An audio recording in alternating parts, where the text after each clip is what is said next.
Osgood Perkins' latest horror outing swings between sheer terror and absurd comedy, sometimes to thrilling effect, sometimes to its own detriment. But one thing's for sure, you won't forget it anytime soon. Going into The Monkey, I expected something sinister.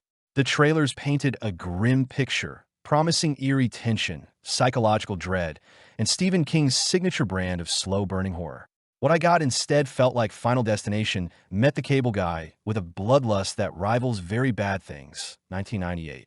And honestly, I'm still not sure how I feel about that. There's a peculiar thing happening with horror marketing these days. The trailer for The Monkey sold us one movie, moody, chilling, atmospheric, but the film itself gleefully veers into dark comedy territory, often playing its horror elements for laughs. It's like if Evil Dead 2 was promoted as Hereditary. Is that a bad thing?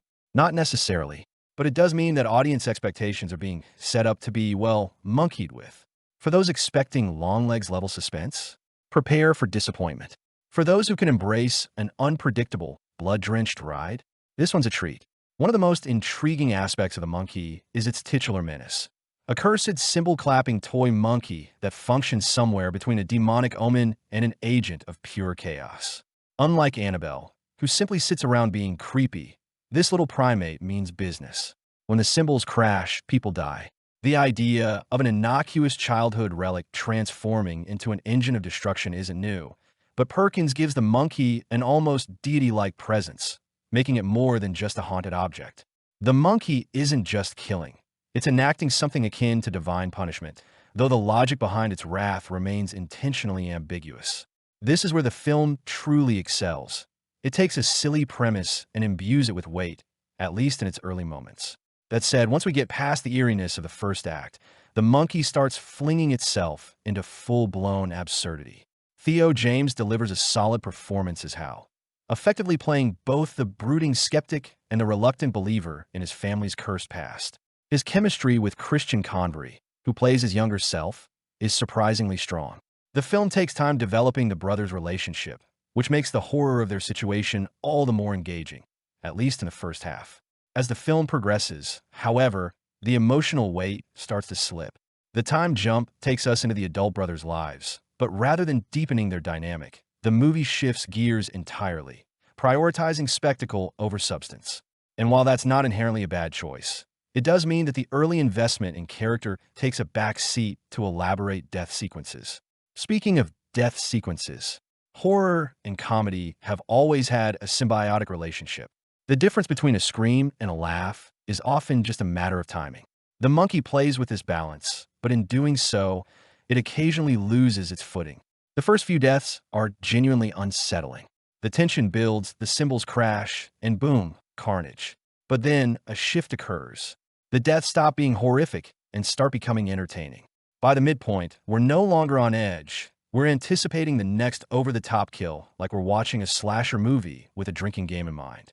One particular scene, involving an unfortunate encounter with a construction site, might just go down as one of horror's most creatively grotesque moments in recent years. It's a showcase of practical effects, expert sound design, and sheer audacity. But by the 8th or 9th elaborately staged demise, the impact wears off. It's as if the film, like the monkey itself, just keeps clapping along, indifferent to whether we're still invested. Let's be clear, The Monkey is funny. Sometimes very funny. The problem is that it doesn't always want to be. There are moments when the film leans so far into dark comedy that it borders on self-parody, undercutting its more serious themes. Take, for example, the way characters react to the deaths. In the early parts of the film, the horror feels real. The shock, the disbelief, the dawning realization that something supernatural is at play. But as the body count rises, so does the flippancy. By the time a particularly gruesome demise is met with a shrug and a snarky one-liner, it's clear that the movie has fully embraced the absurd. This wouldn't be a problem if it were consistent. Films like Scream and Evil Dead 2 excel because they establish their tone early and stick to it. The Monkey, on the other hand, wavers between genuine dread and outright slapstick, which makes it hard to fully immerse yourself in either aspect. At its best, The Monkey is an inventive, gory, and darkly hilarious horror film with moments of real brilliance. At its worst, it's a tonal roller coaster that struggles to maintain its momentum. Osgood Perkins is undeniably carving out a unique space for himself in the horror genre. With The Blackcoat's Daughter, he delivered chilling, slow-burn horror. With Gretel and Hansel, he crafted a visually stunning fairy tale nightmare. And with Longlegs, he cemented himself as one of the most exciting voices in modern horror. The monkey is a different beast entirely. Less controlled, more chaotic, and certainly less concerned with lingering scares than with immediate impact. Some will love its manic energy. Others will find it frustratingly unfocused. It's a film that's hard to pin down, but one thing's for sure, you won't be bored. So, should you watch The Monkey? If you're expecting a haunting psychological horror experience, you might want to adjust your expectations. But if you're up for a blood-soaked, wildly unpredictable horror comedy with killer practical effects and a mischievous sense of humor, then yes, this is a ride worth taking. Just don't expect to walk away unscathed.